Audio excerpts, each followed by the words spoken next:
ये गुफ्तगू भी चल रही है। बानी PTI और इमरान खान इस तमाम तर मुज़ाकराती माहौल से ज़्यादा खुश नज़र नहीं आ रहा है। कल अडियाला जेल में सहाफ़ियों से बातचीत में उन्होंने कहा कि अखबारों में खबरें देखी तो ऐसा लगा जैसे जेल के बाहर तो दोस्ताना माहौल चल रहा है, सारे खुशी खुशी रह रहे हैं। हैरान हूँ कि डी चौक का मामला पार्लियामेंट में भरपूर तरीके से क्यों नहीं उठाया गया।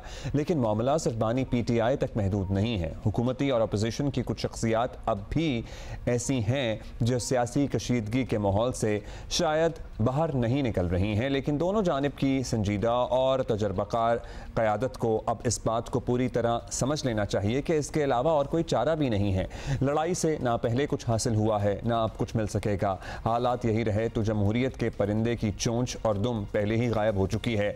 अब बचे कुचे जो पर हैं वो भी ना चले जाएं और ये मुल्क सियासी अफरा तफरी और इंतशार के भंवर में ना फंस जाए। ये हम तो कहते रहेंगे और हम आज भी हैं कि समझदारी का मुजाहरा किया जाए। पुरानी बातें अहम होती हैं लेकिन एट द सेम टाइम हाल और मुस्तकबिल की तरफ भी देखना चाहिए। पाकिस्तान तहरीक इंसाफ के रहनुमा शौकत यूसुफजई साहब हमारे साथ मौजूद हैं। शौकत साहब, अभी स्टेटस है क्या? क्योंकि हमें समझ में नहीं आ रही। बाज़ हुकूमती लोगों की गुफ्तगू सुने तो ऐसा लगता है कि वो नहीं है हामी मुज़ाकरात के। बाज़ कहते हैं कि जी बिल्कुल होने चाहिए मुज़ाकरात और हम तक बाज़ाब्ता तौर पर पाकिस्तान तहरीक इंसाफ ने कमेटी तो बना दी, ये नहीं पहुंचा पैगाम कि हम आपसे बातचीत करना चाहते हैं। किसी ने बाज़ाब्ता किसी भी हुकूमती शख्सियत से किसी भी सतह पर राब्ता किया है और कहा है कि लेट्स सिट एंड टॉक? बिस्मिल्लाहिर्रहमानिर्रहीम, बहुत शुक्रिया। देखिए, ये इल्ज़ाम तो लगता रहा ना PTI के ऊपर कि ये मुज़ाकरात नहीं करना चाहती गवर्नमेंट के साथ, और आप उसकी वजूहात भी बहुत सारी हैं कि जो क्योंकि रिस्पॉन्सिबिलिटी तो गवर्नमेंट के ऊपर आती है, लेकिन बदकिस्मती से जो गवर्नमेंट के लोग हैं जो नुमाइंदगी करते हैं TV के ऊपर आते हैं, वो लहजा इस तरह इस्तेमाल करते थे कि वो इश्तिहाल दिलाते थे और इश्तिहाल की वजह से यहाँ तक बातें पहुंची। अब देखिए, कुछ लोगों ने फैसला किया कि जी मुज़ाकरात करने चाहिए और खान साहब को राजी किया और उन्होंने एक बहुत बेहतरीन कमेटी बनाई और वो उन तमाम लोगों पर मुश्तमिल है जो मुज़ाकरात करना चाहते हैं और मसले का हल निकालना चाहते हैं। अब हुकूमत को इससे फ़ायदा उठाना चाहिए, लेकिन ये वो हुकूमत है जिसके दुम पे पैर रखो तो तब ये जाके काम करती है। अगर ये समझती है कि 26 नवंबर को इन्होंने लोगों को गोलियां मार के और भगा के ये समझ गए कि शायद स्ट्रीट पावर ख़त्म हो गया, ऐसा नहीं है।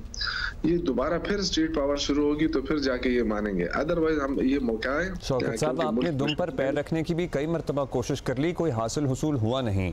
आपको लगता है कि इस मरतबा हुकूमत ये कहती है कि ये जो साथ में सिविल नाफरमानी की कॉल है ये स्टार्टिंग पॉइंट नहीं हो सकते, इस तरह की कॉलें वापस हों, ख़त्म हों, बगैर इस तरह की किसी भी कॉल के फिर मुज़ाकरात की मेज़ पर बैठा जाए?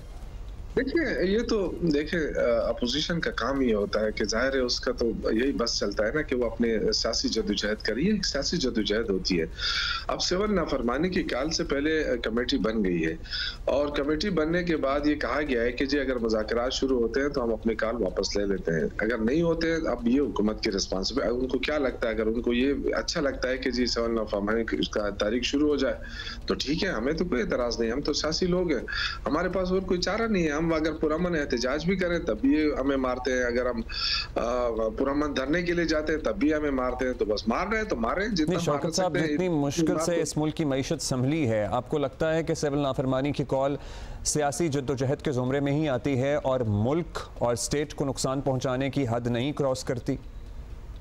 देखिए, बदकिस्मती से मुल्क में रूल ऑफ लॉ तो है नहीं, ह्यूमन राइट्स है नहीं, तो आप ये नहीं कह सकते कि ये हुकूमत जो है ये कोई कानूनी हुकूमत है या इस तरह है। लेकिन जो भी है, चलो हमने कह दिया कि हम मुज़ाकरात करना चाहते हैं, तो ये तो गवर्नमेंट की रिस्पॉन्सिबिलिटी होती है ना, वो चाहे एंगेज करे। अब तक ये TV चैनल्स पे इत्तेफाक ये हुए हैं कि मुज़ाकरात करना चाहते हैं, आपने यहाँ भी कई मरतबा दोहराया और इसको अप्रीशिएट भी किया जाना चाहिए कि अगर मुज़ाकरात के लिए आमादगी ज़ाहिर हो रही है और माहौल होपफुली हम उम्मीद करते हैं बन रहा है, या आप लोगों की मुज़ाकराती कमेटी से ही किसी ने हुकूमती शख्सियात से राब्ता भी किया बाज़ाब्ता तौर पर?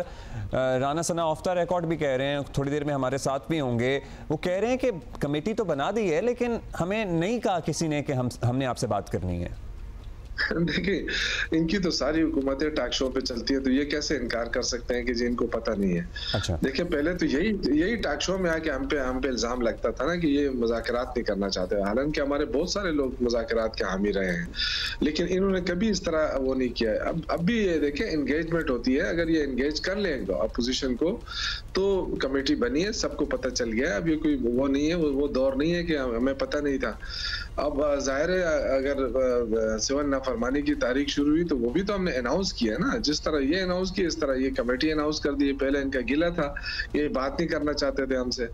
अब ये देखिए, अब कोई गिला नहीं रहेगा, अब ना कोई शिकवा रहेगा। अब अच्छा, लोग ये जो हुकूमत कह रही है कि ये अब याद आया है पाकिस्तान तहरीक इंसाफ को मुज़ाकरात का होना या करना, वो इसलिए है क्योंकि उधर जनरल फैज़ को चार्जशीट किया गया है, और तलाल चौधरी तो ये भी कहते हुए नजर आए कि जनरल फैज़ को चार्जशीट करने का मतलब है इमरान खान को चार्जशीट करना, और अब सजाएं नजर आ रही हैं, इसलिए मुज़ाकरात की बात भी याद आ रही है। यही तो सबसे बड़ा मसला है इनका ना, कि इनको तो समझ ही नहीं आती, इनको बाद में समझ आती है। जनरल फैज के साथ हमारा क्या ताल्लुक है? अगर वो DGI था और उसने अपने कोई कार्रवाई की है या कोई इमरान से मुलाकातें की है, तो वो तो सारे जो आर्मी चीफ था उनकी जाहिर है उनकी नोटिस में होता था, और तो कोई इससे अलावा कोई जाती कोई काम तो नहीं किया है ना कि उसकी चार्जशीट में उनका चार्जशीट हुई है किसी सोसाइटी के हवाले से, और सोसाइटी के हवाले से उनको चार्जशीट मिली है। बाकी चीजें उन पे इल्जामात है, वो तो उनके वकील है, वो साबित करेगा, दिफा करेगा, ये साबित करेंगे, तो ये तो एक अलग इशू है। लेकिन गवर्नमेंट को क्या इतने गैर रिस्पॉन्सिबल बयान देना चाहिए? एक इदारा है, हमें उसको वेलकम करना चाहिए कि वो इदारा अपने खुद एहतसाबी कर रहा है और बड़े लेवल पे कर रहा है, तो ये तो एक अच्छी बात है, इसको वेलकम करना चाहिए। अच्छा, आप इसे आज वेलकम कर रहे हैं, लेकिन शौकत साहब ये थोड़ी सी ज्यादती होगी ना तारीख की, अगर आप कहें कि हमारा उनसे क्या ताल्लुक है, क्योंकि ये बात भी हकीकत नहीं है कि जो असल तनाज़ा शुरू हुआ था वो फैज साहब को लेकर ही, उनकी पोस्टिंग और ट्रांसफर को लेकर ही हुआ था जनरल बाजवा के साथ। ये तो ऑन रिकॉर्ड हैं चीजें। अब ये तो गवर्नमेंट के इश्यूज होते हैं ना, उससे तो कोई इस तरह फर्क नहीं पड़ता कि आप उसको चार्जशीट करेंगे। अगर गवर्नमेंट कहती है कि हम फलां को लगाना चाहते हैं, और उसमें इस तरह कोई बात नहीं थी, ये तो सिर्फ थोड़ा सा मीडिया ने भी उसको ट्विस्ट किया, फिर अपोजिशन ने भी उसको। नहीं सर, मुताबिक पॉडकास्ट से इंटरव्यूज हैं खान साहब के। अच्छा, आप ये बताइएगा कि ट्रूथ एंड रिकंसिलिएशन की भी बड़ी बात होती है, फिर जब ट्रूथ की बात आती है तो लोग कहते हैं भाई पूरा सच बोलें, और सच की फहरिस्त तो फिर तब से शुरू होती है कि किस तरह आप लोगों ने गैर जमहूरी हुकूमतों के साथ मिलकर उस वक्त की जमहूरी हुकूमतों को हटाने की कोशिश की। फिर एक तवील फहरिस्त होती है, जिस तरह शहरी साहिबा की भी अभी गुफ्तगू हम सुना रहे थे, वो कह रहे थे आप लोग अपने अतवार, अपनी चाल चलन, अपने ढंग से ठीक करें और माजरत करें और तस्लीम करें कि हाँ जी ये सब कुछ किया, और उसके बाद फिर बात आगे बढ़ेगी। देखें, शेर रहमान जिस पार्टी को रिप्रेजेंट कर रहे हैं, बदकिस्मती से वो पार्टी जो है ना वो कहीं नहीं खड़ी है इस वक्त। या तो ये कह दे कि हम हुकूमत में, हम तो हुकूमत से बात करना चाहते हैं ना, या ये कह दे कि हम हुकूमत में हैं, या ये कह दें कि जी हम हुकूमत में नहीं है। जो PMLN के जितना गंद है उससे तो ये दूर हटते हैं, कहते हैं हम तो हुकूमत में ही नहीं है। अब इनसे किसने कहा है, किसने कहा है कि आप इस तरह की बातें करें? ये तो जमहूरियत के लिए बड़े चैंपियन बने हुए थे। इस तरह की बातें अगर नून लीग करती फिर तो ठीक था, लेकिन इनको तो वेलकम करना चाहिए था ना। तारीख इंसाफ पे यही बड़ा इल्जाम था कि ये मुज़ाकरात नहीं करते हैं। अब जब मुज़ाकरात कर रहे हैं तो लोगों को पता चल गया कि ये हुकूमत जो है मुज़ाकरात से भाग रही है। इनको ये खौफ भी है कि अगर इमरान खान बाहर निकला तो हमारी क्या हैसियत रह जाएगी। तो PMLN तो किसी सूरत में मुज़ाकरात नहीं चाहिए, और हर सूरत में मुज़ाकरात को। अच्छा, मुख्तसरन बता दीजिए बस, एक कल शबीर डार भी मिले, दीगर नुमाइंदे भी थे जेल में बानी PTI से, वो तो खुश नहीं है। वो कहते हैं बाहर तो मुझे ऐसा लग रहा है कि बहुत हंसी खुशी रह रहे हैं सारे लोग और मुज़ाकरात हो रहे हैं, वो तो गैर मुतमईन है अपनी ही पार्टी क़यादत से। देखिए जी, दो बातें, एक तो ये कि ये मुल्क हम सब का है, अगर मुल्क की खातिर हो रहे मुज़ाकरात तो मेरे ख्याल से इसको होना चाहिए, और अल्लाह करे कि इस तरह मुज़ाकरात शुरू हो जाए, ताकि जो सिविल नाफरमानी की तारीख है इस पर कोई खुश नहीं है। लेकिन जाहिर है अपोजिशन के पास कोई ऑप्शन होता नहीं है गवर्नमेंट को करने के लिए, तो ये चीज़ें हैं। अगर लेकिन अल्लाह करे कि होश के नाखून आ जाए इनको, ये होश के नाखून ले गवर्नमेंट, ये जो तकब्बुर रऊनत से निकले और बेहतरीन मौका जांच कर इसको एंगेज करे अपोजिशन को। ये कोई ऐसी अपोजिशन नहीं है, आप देखें कि 8 फरवरी को सबसे सबसे ज्यादा वोट लेने वाली पार्टी है, और कैसी पार्टी है कि उसके पास निशान भी नहीं था, सिर्फ इमरान खान का नाम था, उस पर लोगों ने वोट दिया, 90 से ज्यादा सीटें लिए। जिस तरीके से ये बिहेव कर रही है, इनको पता ही चल जाएगा। लेकिन हम नहीं चाहते कि मुल्क मुश्किल में आए, हम सबका दिल दुख रहा है इस मुल्क के साथ जो कुछ हो रहा है।